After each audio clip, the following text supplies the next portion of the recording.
ಇದರಿಂದ ಇವತ್ತಿಗೆ ಬಂದು ನಡೀತಾ ಇದೆ.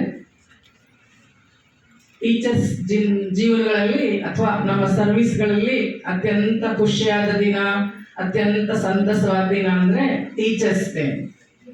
ಟೀಚರ್ಸ್ ಡೇ ನಮ್ಗಾಗಿ ಒಂದು ದಿನ ಇದೆ ಅಂತ, ನಮ್ಗಾಗಿ ಒಂದು ದಿನ, ನಮ್ಮನ್ನ ಗುರುತಿಸುವಂತ ಒಂದು ದಿನ. ಅದ್ರಲ್ಲಿ ಗುರುತಿಸೋರು ನೀವು, ಮತ್ತೆ ಅದನ್ನ ಸೆಲೆಬ್ರೇಟ್ ಮಾಡೋರು ನೀವು ಅನ್ನೋದು ತುಂಬಾ ವಿಶೇಷವಾದ ವಿಷಯ.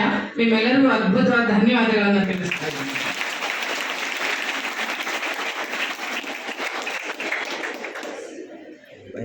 ನಾವು ಸ್ಟೂಡೆಂಟ್ಸ್ ಆದಾಗ ಅಂತ ನೆನಪಿಸ್ಕೊಂಡ್ರೆ ಇದು ಯಾವ್ದು ಗಂಧ ಗಾಳಿನೇ ಇಲ್ಲ ನಮ್ಗೆ. ಟೀಚರ್ಸ್ ಡೇ ಇತ್ತು ಅಂತ ಎಲ್ಲೋ ನಮ್ ಟೀಚರ್ಸ್ ಗಾಗಿ ನಾವು ಸೆಲೆಬ್ರೇಟ್ ಮಾಡಿದ್ದಿಲ್ಲ, ನಾವು ಹಿಂಗೆಲ್ಲ ಸಮಾರಂಭ ಮಾಡಿ ಧನ್ಯವಾದಗಳನ್ನ ತಿಳಿಸಿದ್ದಿಲ್ಲ, ಇಷ್ಟೊಂದು ಖುಷಿಯನ್ನು ಕೊಟ್ಟಿದ್ದಿಲ್ಲ.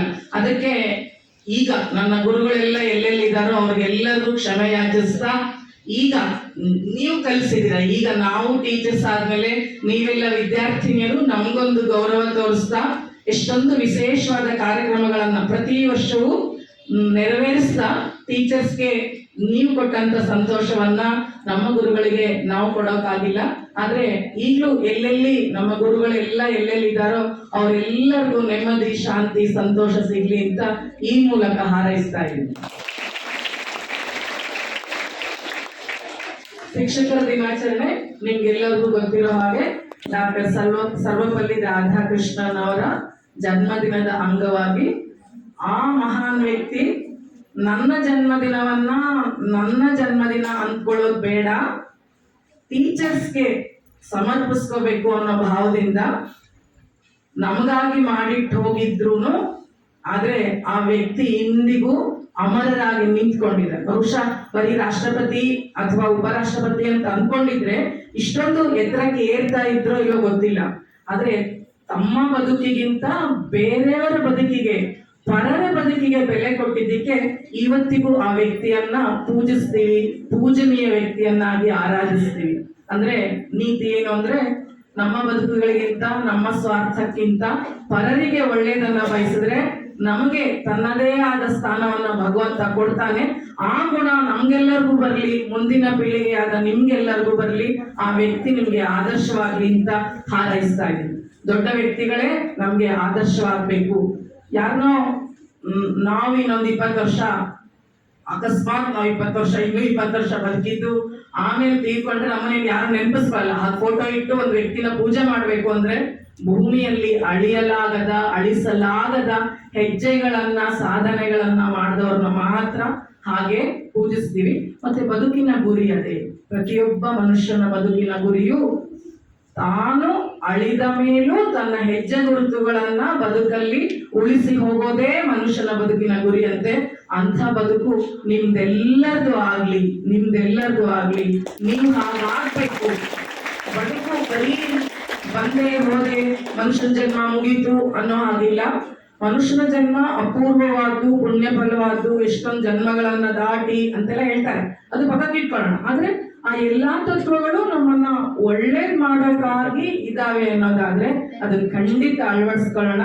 ಬದುಕಿನ ಗುರಿ ಅದೇ ಆಗ್ಲಿ. ಬರೀ ಮಾರ್ಕ್ಸ್ ಸ್ಕೋರ್ ಮಾಡೋದು ಅಥವಾ ಅದು ಸೆಕೆಂಡರಿ ಪಾರ್ಟ್. ಅದು ವ್ಯಕ್ತಿತ್ವಗಳನ್ನ ರೂಪಿಸ್ಕೊಳ್ಳೋದು, ಒಳ್ಳೆ ವ್ಯಕ್ತಿಯಾಗಿ be good and do good, ಅದು ಸಂಸ್ಕಾರ ಅಂತ ಹೇಳ್ತೀವಿ. Be good and do good, ಒಳ್ಳೆಯವರಾಗಿರ್ಬೇಕು, ಒಳ್ಳೇದನ್ನ ಮಾಡ್ಬೇಕು. ಅದೊಂದು ಬದುಕಿಗೆ ಅಳವಡಿಸ್ಕೊಂಡ್ಬಿಟ್ರೆ ಜಗತ್ತು ನಿಮ್ಮಿಂದ ಎಂಥ ಅದ್ಭುತ ಶಾಂತಿಯುತವಾದ ಜಾಗ ಆಗತ್ತೆ ಅಂತ. B good and do good, ಸರಳವಾದ ಬದುಕಿಗೆ ಸೂತ್ರ ಅಂತ ಅಳವಡಿಸ್ಕೊಂಡ್ರೆ ಜಗತ್ತೆಲ್ಲ ಶಾಂತಿಯುತವಾಗಿರತ್ತೆ ಅಂತ.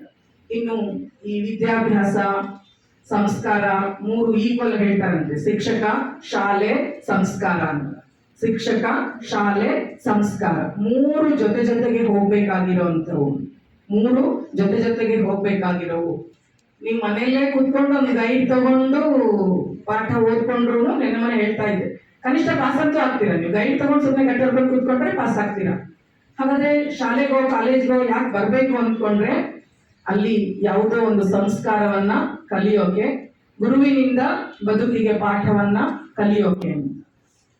ಗುರು ಅಂತ ಹೇಳಿದ್ರೆ ಒಂದು ಒಬ್ಬ ಮೇಷ್ಟ್ರಿದ್ರು ಅಂತ ಹೇಳ್ತಾರಂತೆ, ಜೊತೆಲಿ ಬಡ ಮೇಷ್ಟ್ರಿದ್ರಂತೆ ಒಂದು ಊರಲ್ಲಿ ಅಂತ ಹೇಳ್ತಾರಂತೆ. ಬಡತನವನ್ನ ಗುರು ಹಿಂದೆಲ್ಲ ಬಹಳ ಇತ್ತು, ಈಗ ಬಹಳ ಬದಲಾವಣೆಗಳಾಗಿದೆ. ಬಡತನ ಅಂತ ಆದ್ರೂ ಇಲ್ಲದೆ ಹೋದ್ರು ಆದ್ರೂ ಬೇರೆ ಆಫೀಸರ್ಸ್ ಲೆಕ್ಕ ಹಾಕೊಂಡ್ರೆ ಟೀಚರ್ಸ್ ಅಲ್ಲಿ ಬಡತನನೇ ಆ ರೇಖೆಯಲ್ಲೇ ಇದ್ದಂಥವ್ರು ಅಂತ. ಯಾಕೆಂದ್ರೆ ಪ್ರಾಮಾಣಿಕತೆಗೆ ತುಂಬಾ ಬೆಲೆ ಇದ್ದಂಥ ವೃತ್ತಿ ಟೀಚರ್ಸ್ ಪೊಸಿಷನ್ ಅದು.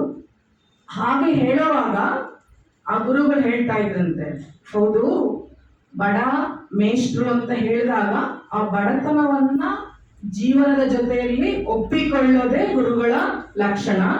ಹಾಗೆ ಅದೇ ಜ್ಞಾನವನ್ನ ವಿದ್ಯಾರ್ಥಿಗಳಿಗೆ ಕೊಡಬೇಕು ಅಂತ. ಅಂದ್ರೆ ಬದುಕಲ್ಲಿ ಬಂದಿದ್ದನ್ನ ಸ್ವೀಕಾರ ಮಾಡಿ, ಬದುಕಲ್ಲ ಬಂದಿದ್ದನ್ನ ಒಪ್ಕೊಳ್ರಿ ಅಂತ ಹೇಳುವಂಥದ್ದೇ ಗುರುವಿನ ಕರ್ತವ್ಯ ಅಥವಾ ಶಿಕ್ಷಕರ ಕರ್ತವ್ಯ. ಗುರು ಅಂತ ಪದ ಹೇಳೋಕೆ ನಾವು ಅಷ್ಟು ಎತ್ತರಕ್ಕೆ ಏರಿಲ್ಲ ಇನ್ನು. ಗುರು ಅಂದ್ರೆ ಕತ್ತಲು, ರು ಅಂದ್ರೆ ನಿಷೇಧ ಮಾಡೋರು, ನಿರ್ಮೂಲನೆ ಮಾಡೋರಂತೆ. ಬದುಕಿಗೆ ಅಜ್ಞಾನದ ಕತ್ತಲೆಯನ್ನ ಓಡಿಸಿ ಬೆಳಕನ್ನ ಕೊಡೋರಂತೆ. ನಾವು ಅಷ್ಟೊಂದು ಎತ್ತರಕ್ಕೆ ಏರೋ ಪ್ರಯತ್ನಗಳಿದ್ದಾಗಲೂ ಸಾಧ್ಯತೆಗಳು ಕಡಿಮೆ, ಸಾಧ್ಯವಾಗಿಲ್ಲ. ಬರ್ತಾ ಪೀಳಿಗೆ ಬದಲಾಗ್ತಾ ಇರೋದ್ರಿಂದ, ಗುರುವಿನ ಎಲ್ಲಾ ನೀತಿಗಳು ಹಿಂಸೆ ಅನ್ನೋ ಮಟ್ಟಕ್ಕೆ ಬಂದಿರೋದ್ರಿಂದ ಶಿಕ್ಷಕರು ವಿದ್ಯಾರ್ಥಿಗಳಾಗಿ ಉಳ್ಕೊಂಡ್ಬಿಟ್ಟಿದೆ ಅದು. ಸೊ ಗುರು ಬದುಕಿಗೆ ನೀತಿಗಳನ್ನ ಕೊಡುವಂತವ್ರು ಶಿಕ್ಷಕರು. ಅದನ್ನ ನೀವು ಪಡ್ಕೊಂಡು ಬದುಕಿನ ಮೌಲ್ಯಗಳನ್ನ ಪಡ್ಕೊಂಡು ಸಂಸ್ಕಾರ ಬೆಳೆಸ್ಕೊಳ್ಳೋಕ್ಕಾಗಿ ಶಾಲೆಗಳಿಗೆ ಅಥವಾ ಕಾಲೇಜುಗಳು ಬರ್ಬೇಕಾಗಿರೋದು. ಶಾಲೆಗೆ ಬರುವ ಮುಖ್ಯ ಉದ್ದೇಶಗಳೇ ಬದುಕಿನ ಮೌಲ್ಯಗಳನ್ನ, ಬದುಕಿನ ಸಂಸ್ಕಾರವನ್ನ ಕಲಿಬೇಕಾಗಿರೋದು.